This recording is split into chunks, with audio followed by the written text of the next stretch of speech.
Hello everyone, अस्सलाम वालेकुम। Welcome to career 360। Career 360 का हमेशा से एक मिशन रहा है कि बेस्ट एंड इफेक्टिव लर्निंग और ट्रेनिंग्स और डेवलपमेंट प्रोग्राम्स और कंसल्टेंसी सर्विस की एक वसी रेंज को डिज़ाइन और फ्राहम करना है जो आपकी इंडिविजुअल्स और ऑर्गेनाइजेशनल कारकर्दगी या एफिशिएंसी को नेक्स्ट लेवल तक ला सकती हैं।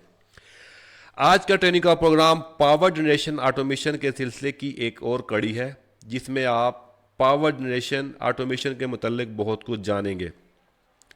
अगर आप इस चैनल पर नए आए हैं और आपने इस ऑफिशियल यूट्यूब चैनल को लाइक या सब्सक्राइब नहीं किया तो बराए मेहरबानी सब्सक्राइब कर लें और बेल आइकॉन के बटन को प्रेस कर दें ताकि हर आने वाली नई ट्रेनिंग आप तक टाइम से पहुंच सके। हो सकता है वो वीडियो या इंफॉर्मेशन आपकी कामयाबी की एक किरण बन सकती है। ट्रेनिंग और डेवलपमेंट ऐसे ही ज़रूरी है अगर आपने इस कॉर्पोरेट वर्ल्ड और इंडस्ट्री के अंदर अपने आप को मेंटेन रखना है, अपने आप को ग्रो करना है, अपने आप को इम्प्रूव करना है, तो टाइम के साथ साथ अपने आप को अपने अंदर वैल्यूज़ ऐड करनी पड़ती हैं। तो ट्रेनिंग और डेवलपमेंट ये वही काम करती है कि जो हमारे अंदर वैल्यूज़ ऐड होती रहती हैं ताकि हमारे अंदर जो वैल्यूज़ ऐड होती हैं वही हमारी असल में हमारी एफिशिएंसी को इम्प्रूव करती हैं, हमारी जो कारकर्दगी है उसको इम्प्रूव करती हैं।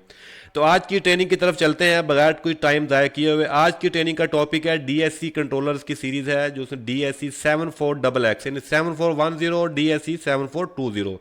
DSC 7410 7420 एक एडवांस लेवल के कंट्रोलर्स हैं। इसके अंदर बहुत सारे मल्टी फंक्शन प्रोटेक्शंस हैं और मल्टीपल पैरामीटर्स मिलेंगे आपको। उसके अंदर रिमोट मॉनिटरिंग स्काडा मिलेगा आपको और बहुत सारी ऐसी इंफॉर्मेशन मिलेंगी आपको जो कि आपको शायद पहले पता नहीं होगा। आप इस ट्रेनिंग में क्या सीखेंगे, इसका बेसिक इंट्रोडक्शन आप सीखेंगे, इसका ओवरव्यू आपको पता चलेगा, इसकी एप्लीकेशंस किस तरह की होती हैं, इसकी टोपोलॉजी किस तरह की होती हैं, कंट्रोल वायरिंग के बारे में आप इसके अंदर सीखेंगे, इसके प्रोटेक्शंस कौन कौन सी होती हैं, कन्फिगरेशन के अंदर आप सीखेंगे, इसका ऑपरेशन और ट्रबल शूटिंग और थोड़ा सा आपको सॉफ्टवेयर के बारे में भी बताऊँगा। DSC 7410 is an auto start control module and DSC 7420 is auto mains utility failure control module, the suitable for the wide variety of the single diesel or gas genset application. DSC 74XX MK2 series module has been designed to allow the operator to start and stop the generator and if required the transfer the load generator either the manually or automatically.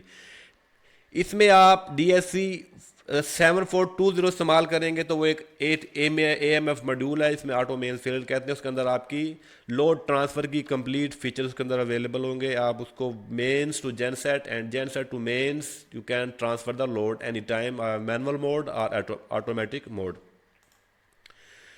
की feature बहुत सारे हैं, आप इसके अंदर बहुत सारे ऐसे फीचर मिलेंगे जिसके अंदर आपको डिफरेंट इसके अंदर आपको डिजिटल इनपुट्स मिलती हैं। आपके अंदर 6 इसको डिजिटल आपको आउटपुट्स मिलेंगी। आपको ये कैन के साथ ये सपोर्टेड है।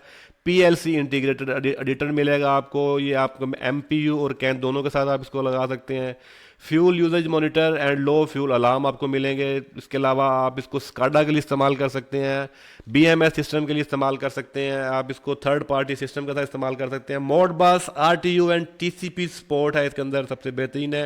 एडवांस SMS मैसेजिंग है, अगर आप इसको GSM मॉडम के ज़रिए इस्तेमाल कर सकते हैं। आप इसको PSTN मॉडम के साथ और ईथरनेट के तौर पर भी आप इसको इस्तेमाल कर सकते हैं रिमोट मॉनिटरिंग के पर्पज़ के लिए। डिटेल आप पढ़ सकते हैं, आप इसके ऑपरेशन मैनुअल की तरफ जा सकते हैं, वहाँ पर आप इसको डाउनलोड करके तमाम डिटेल आप ले सकते हैं इसके कंप्लीट जो फीचर्स के हवाले से। तो गाइस, जेनसेट कंट्रोलर कोई भी होता है वो बेसिक पर्पस का जेनसेट को कंट्रोल करना, स्टार्ट स्टॉप करना, मॉनिटर करना, उसके प्रोटेक्शंस को ऑपरेशनल रखना और तमाम इंस्ट्रूमेंटेशन और सेफ्टीज को मॉनिटर करना होता है। बेसिक कोई भी कंट्रोलर हो उसके तमाम जो बेसिक जो रिक्वायरमेंट होती है वो यही रिक्वायरमेंट होती है कि वो फ्यूल की आउटपुट देता है, फिर क्रैंक की आउटपुट निकालता है, ऑयल प्रेशर की सेफ्टी होती है और उसके अंदर चार्ज अल्टरनेटर की एक आउटपुट होती है, टेम्परेचर की सेफ्टी को मॉनिटर करता है, उसकी अपनी DC सप्लाई होती है। यानी ये वो बेसिक जो रिक्वायरमेंट है वो किसी भी कंट्रोलर में हो, ये कंट्रोलर की मिनिमम रिक्वायरमेंट होती हैं जो कि यहाँ पे समझाने का मकसद है इस लाइन डायग्राम की मदद से। कैन के साथ कनेक्टिविटी है, जैसे दूसरे बहुत सारे कंट्रोलर्स हैं जो कि ईसीयू को कंट्रोल करते हैं, ये भी कैन के साथ कम्युनिकेशन करता है। टू वायर सिस्टम होता है कैन बेसिकली, वहाँ पे तमाम इलेक्ट्रॉनिक जो इंजन होते हैं वो कैन के थ्रू तमाम पैरामीटर वहाँ से पिक करता है और अपनी स्क्रीन के ऊपर डिस्प्ले करता है। तो आपको सेपरेटली सेंसर से आउटपुट लेने की ज़रूरत नहीं पड़ती है, आपको तमाम जो पैरामीटर्स हैं आपको वो कैन के थ्रू आपको मॉनिटर करवाता है स्क्रीन के ऊपर। स्पेसिफिकेशन देखें थे वो भी बहुत इंटरेस्टेड है, या आप इसको जो 35 वोल्ट तक ये इसके ऑपरेटिंग वोल्टेज है, इसके 15 जो वोल्ट है उसका जो एसी वोल्ट है वो 333 तक ये इसकी इसकी जो मरींग रेंज है वहाँ तक करता है, 75 हर्ट्ज तक इसकी फ्रिक्वेंसी रेंज है। ऐसे ही इसकी आपकी जो इसकी ओवरऑल इसकी डायमेंशन है वो भी यहाँ पर मेंशन है, पैनल कटआउट का साइज़ है वो भी यहाँ पर आपको मेंशन नज़र आ रहा है। इसमें आउटपुट जो मिलती है आपको 8 एम्पेयर की इसके अंदर जो आपको आउटपुट है, जो ड्राई कॉन्टैक्ट आपको मिलेंगे। एक्चुअली आउटपुट है 2 एम्पेयर डीसी की आपको मिलेंगी इसके अंदर, डिफरेंट है। तो ये जो है आप इसको इस्तेमाल कर सकते हैं 8 वोल्ट टू 35 वोल्ट तक, जो कि इसकी इनपुट वोल्टेज है। डायमेंशन अगर आप देखेंगे तो ये डायमेंशन आपके सामने है, 245 mm बाय 184 mm और बाय 51 mm। इसका आपका जो पैनल कटआउट भी मिलता है आपको, इस पैनल कटआउट की मदद से आप उसके पैनल के ऊपर स्पेसिफिक किसी साइज में आप कटआउट करके इसको कर सकते हैं। गैसकिट मिलती है, सिलिकॉन सीलिंग गैसकिट होती है जो कि इसको वाटरप्रूफ करती है, इसको आपको प्रोटेक्शन का एक नेक्स्ट लेवल आपको मुहैया करती है। यूज़र कनेक्शन अगर आप देखें तो इसकी बैक साइड पे आपको कुछ इस तरह का व्यू मिलेगा। इसको ईथरनेट की पोर्ट भी आपको मिलेगी, आपको यूएसबी पोर्ट मिलती है, आपको इसमें RS485 की आपको पोर्ट मिलती है, ठीक है। ऐसे ही आपको RS323 की पोर्ट मिलती है। तो काफ़ी एडवांस लेवल का ये कंट्रोलर है, जो कि DHC के जितने भी पहले कंट्रोलर्स की आपने ट्रेनिंग देखी होगी उन सब से ये एडवांस लेवल का कंट्रोलर है for the independent separate alone genset के लिए। वायरिंग डायग्राम की मदद से आपको बताता हूँ। उससे पहले आप सीटी के बारे में थोड़ा सा जान लें कि सीटी की जो डायरेक्शन है वो बहुत इंपॉर्टेंस रखती है आपके इसके ऑपरेशन के साथ। अगर आपकी सीटी की फेज सीक्वेंस गलत होगी तो आपका पावर फैक्टर गलत हो सकता है, आपके किलोवाट की रीडिंग गलत हो सकती है, आपके नेगेटिव जो करंट है वो आपका उस पर आपका वो जो रीडिंग मिलेगी वो गलत मिलेगी आपको। डायरेक्शन बहुत इंपॉर्टेंट है। इसके हिसाब से अगर आप देखें तो आपने जो इसका जो के वाला पॉइंट है वो जेनसेट की तरफ आएगा और लोड वाली यानी जेनसेट से केबल निकलेगी लोड की तरफ, इस तरीके से आपकी डायरेक्शन बनेगी। सीटी का S2 पॉइंट कॉमन रखते हैं हमेशा और S1 से आप इसको इनपुट देते हैं और S2 कॉमन करने के बाद उसको हम अर्थ कर देते हैं। अगर इस वायरिंग डायग्राम में आप देखें तो आपके सामने एक वायरिंग डायग्राम, इसके अंदर 4 सीटीज आपको इंस्टॉल की हुई नज़र आ रही हैं और जो चौथी सीटी है वो न्यूट्रल के ऊपर है। अगर आप ऊपर वाली साइड पर देखेंगे तो ऐसे ही 3 फेज की सेंसिंग है, जो फ्यूज लगे हुए हैं, फ्यूज सीरीज में फ्यूज है प्रोटेक्शन के लिए। तो सीटीज आप 3 भी इस्तेमाल कर सकते हैं, 4 भी इस्तेमाल कर सकते हैं, ये डिपेंड करता है आपके ऊपर। आपने अगर अर्थ फॉल्ट को इस्तेमाल करना, अर्थ फॉल्ट प्रोटेक्शन रिले को यूज़ करना है तो आपको न्यूट्रल के ऊपर सीटी देनी होगी, अदरवाइज उसकी ज़रूरत नहीं है, आप 3 सीटीज को भी इस्तेमाल कर सकते हैं। बाकी कनेक्शन डायग्राम आपके देखें, 1 पे नेगेटिव, 2 पे पॉजिटिव इसकी अपनी पावर सप्लाई होती है। इसके 4 और 5 के ऊपर इसकी 4 पे फ्यूल की सप्लाई और 5 पे क्रैंक की आउटपुट होती है, जो कि फ्यूल सोलिनॉइड और क्रैंक की रिले की तरफ जाती हैं जनसेट को स्टार्ट करवाने के लिए। आगे आपको इसमें एनालॉग आउटपुट्स मिलती हैं, इसमें आपको 6 एनालॉग आउटपुट्स मिलती हैं जो कि आपको मल्टीपल पर्पज़ के लिए आप यूज़ कर सकते हैं, ऑयल प्रेशर के लिए, टेम्परेचर के लिए, ऑयल टेम्परेचर के लिए, या आप दूसरे फ्यूल लेवल के लिए भी मीटर आप उसको आउटपुट को मेजर कर सकते हैं। ऐसे ही इसके अंदर आपको डिजिटल इनपुट्स मिलती हैं, 8 डिजिटल इनपुट्स हैं, वो आप अपनी मर्जी से इनपुट कन्फिगर कर सकते हैं। जैसे आप ब्रेकर को क्लोज करवा सकते हैं, वो आउटपुट से आप इसके आउटपुट ब्रेक इसकी जो इनपुट है वो आपको डिफरेंट पर्पज़ के लिए मिलेंगी। अगर आपने इसका जो ब्रेकर क्लोज करवाना है तो ब्रेकर क्लोज का इनका फीडबैक जो है वो भी आपको इनपुट की सूरत में चाहिए होगा, तो फीडबैक आप कन्फिगर कर देंगे। तो ये तमाम इसकी जो इनपुट है ये आप सॉफ्टवेयर के थ्रू कन्फिगर करते हैं। इसकी जो ज़्यादातर कन्फिगरेशन है वो सॉफ्टवेयर के ऊपर होती है। इसकी कंप्लीट ट्रेनिंग जो सॉफ्टवेयर के हवाले से है वो भी आपको इसी चैनल से मिल जाएगी। अगर आप इसका सॉफ्टवेयर में इसकी स्किल्स सीखना चाहते हैं, अपने आप को एक्सपर्ट करना चाहते हैं डीप सी कन्फिगरेशन सूट के हवाले से, तो वो ट्रेनिंग आपके लिए बहुत बेनिफिट हो सकती है।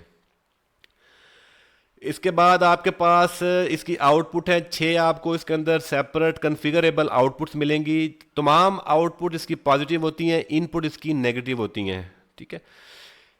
इसके अलावा इसमें कैन की ऑप्शन है, कैन के साथ कनेक्टिविटी है। फिर आप एक्सपेंशन मॉड्यूल लगा सकते हैं इसके साथ, आपने अगर इनपुट आउटपुट बढ़ानी है तो आप एक्सपेंशन मॉड्यूल भी इसके साथ लगा सकते हैं। ये वाला फीचर आपको इसके अंदर मिलेगा। ये ड्राइंग में आप देखेंगे तो आपको ये 7420 की ड्राइंग है। इसमें आपकी कमर्शियल पावर जो मेन्स है उसकी इनपुट इसमें अंदर आ जाती है, 3D फेज सेंसिंग, और बाकी तमाम जो वायरिंग डायग्राम है वो सेम ही है उसके साथ, सिर्फ इसमें आपकी 3D फेज कमर्शियल पावर की सप्लाई आ जाती है। अर्थ सिस्टम आपका, इसमें नेगेटिव अर्थ सिस्टम होता है, आपका पॉजिटिव अर्थ सिस्टम होता है और फ्लोटिंग अर्थ सिस्टम होता है। इसमें नेगेटिव में क्या होता है, आपका जो टिपिकल वायरिंग डायग्राम आपकी located within the document show the connection on the negative earth system, the battery negative connection to the earth, ये आपका नेगेटिव होता है। आपको पॉजिटिव करेंगे तो वो पॉजिटिव से आप कनेक्ट कर देते हैं। तो इस तरीके से आपकी ये डिफरेंट तरह का आपका अर्थ सिस्टम होता है। Typical arrangement of the DAC net, इस पे आप मल्टीपल एक्सपेंशन मॉड्यूल आप लगा सकते हैं। ये इसका MSC लिंक के थ्रू ये एक पैरेलल कनेक्शन होता है, जैसे MSC लिंक होता है, इस तरीके से आप इसको मल्टीपल एक्सपेंशन मॉड्यूल लगा सकते हैं।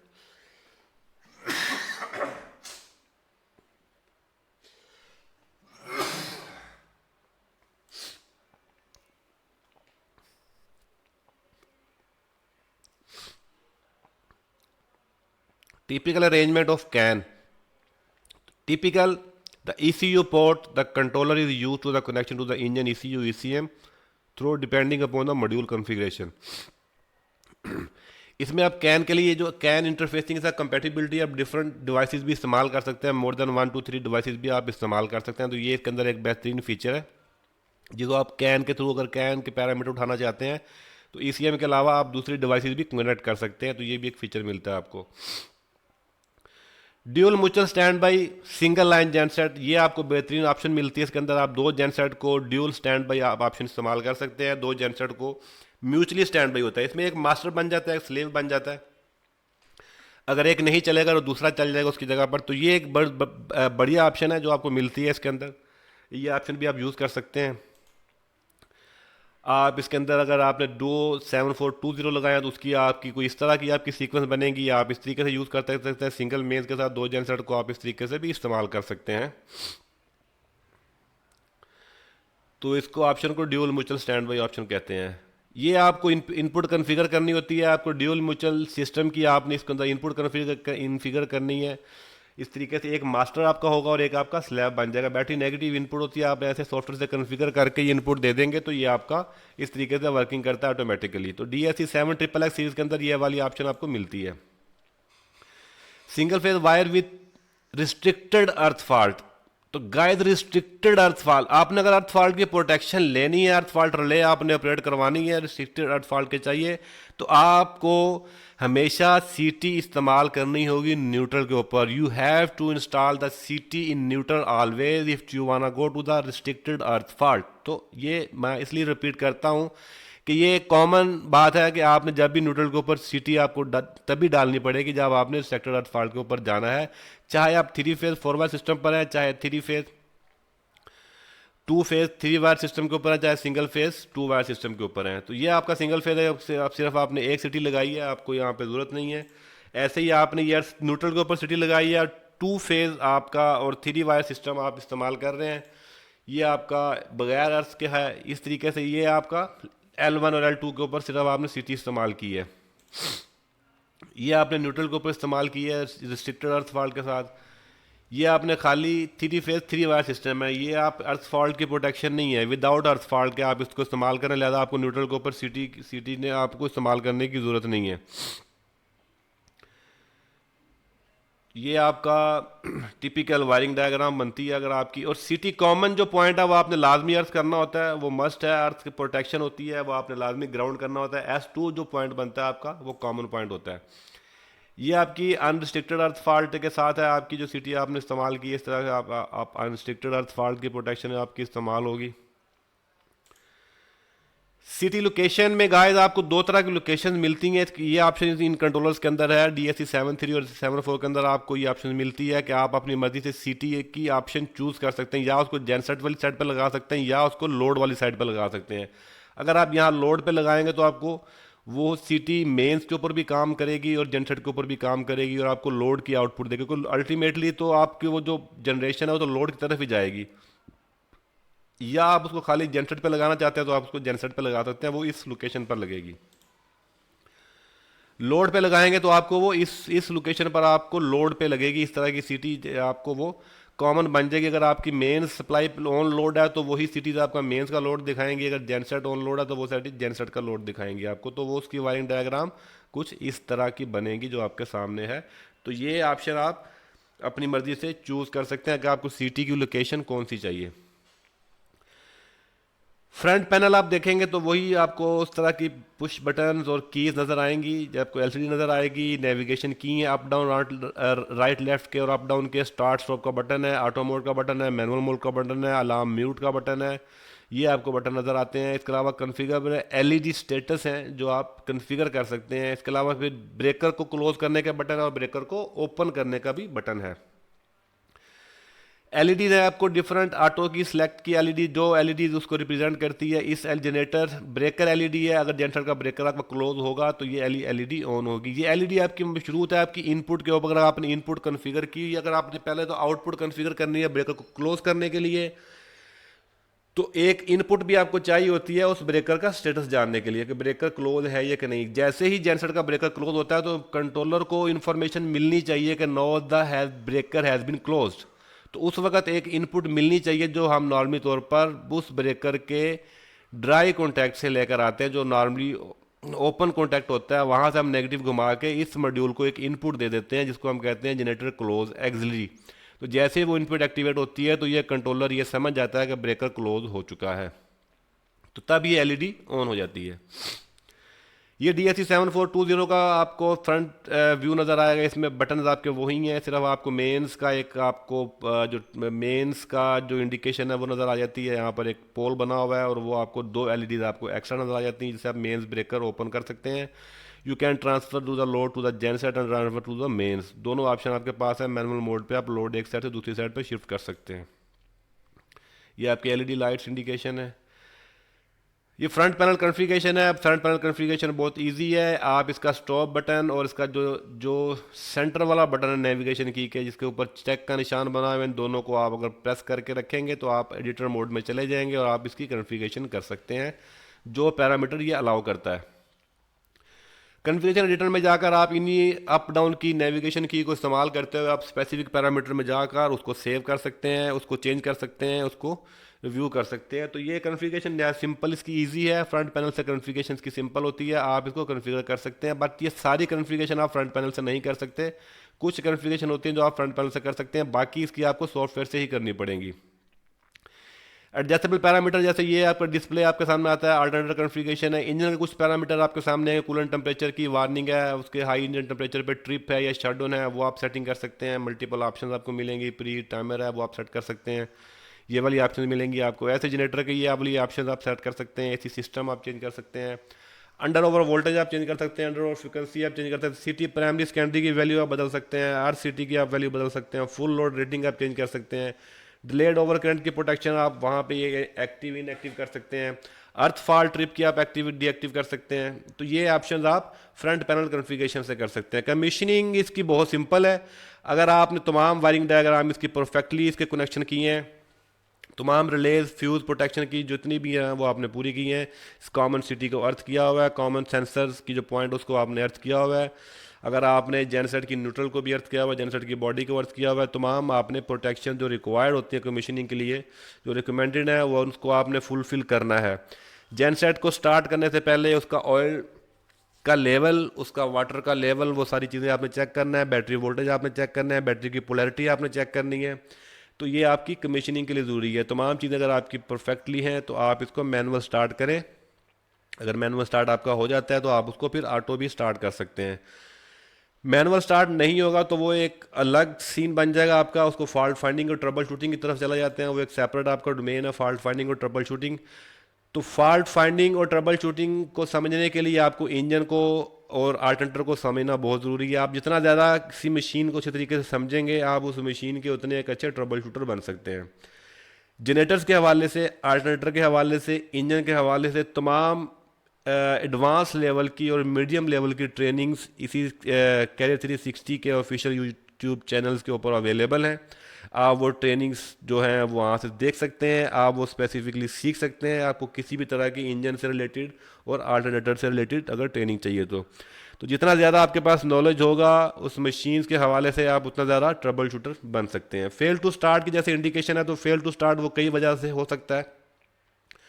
बैटरी के वोल्टेज कम हो सकते हैं, फ्यूल फिल्टर में मसला हो सकता है, फ्यूल उसका बंद हो सकता है, उसका इसके अलावा फ्यूल सोलेनोइड में प्रॉब्लम हो सकता है, उसका स्टार्टर मोटर में प्रॉब्लम हो सकता है, उसके एमपीयू में प्रॉब्लम हो सकता है। बहुत सारे डिफरेंट एस्पेक्ट्स हैं, डिफरेंट जो चीज़ें हैं जो इसकी तरफ इंडिकेट करती हैं। ये कंट्रोलर तो आपको सिर्फ इंडिकेट कर देगा कि इसने 3 अटैम्प्ट किए हैं ऑटो मोड पे और स्टार्ट नहीं हुआ, तो जस्ट ये ब्लिंक कर देगा कि फेल टू स्टार्ट। उसके बाद तो आपने खुद डायग्नोज करना है कि वो किस वजह से स्टार्ट नहीं हो रहा है। इसलिए ये ट्रबल शूटिंग आपको तभी समझ सही तरीके से आएगी जब आप उस मशीन को अच्छे तरीके से समझ जाएंगे। Software free of cost available है, आप इसका सॉफ्टवेयर डाउनलोड करके सारी कॉन्फ़िगरेशन आप कर सकते हैं। कंप्लीट सॉफ्टवेयर की ट्रेनिंग एक्सपर्ट लेवल की आपको इसी चैनल के ऊपर अवेलेबल है। आप वहाँ से जाकर अपने आप को मज़ीद स्ट्रेंथन कर सकते हैं, वो सीख सकते हैं आप जाके तमाम कॉन्फ़िगरेशन वाया सॉफ्टवेयर। ये इसका व्यू है सॉफ्टवेयर का, यहाँ से आप इसका सॉफ्टवेयर खोलेगा। ये एक यूनिवर्सल सॉफ्टवेयर है, तमाम डीप सी के प्रोडक्ट के लिए इस्तेमाल होता है। आप इसको डाउनलोड कर सकते हैं। मुझे उम्मीद है कि ये वीडियो आपके लिए काफ़ी फ्रूटफुल साबित हुई होगी। इसके अलावा अगर फिर भी आपकी कोई कन्फ्यूजन है, कोई क्यूरी है, तो आप without any hesitation comment section पर जाकर आप कमेंट्स करें। आपने कुछ पूछना है, आप कुछ जानना चाहते हैं, कुछ समझना चाहते हैं, तो आप वो वहाँ पर इस्तेमाल करें। मिलते हैं किसी अगली वीडियो में, तब तक के लिए इजाज़त दीजिए। अल्लाह हाफिज़।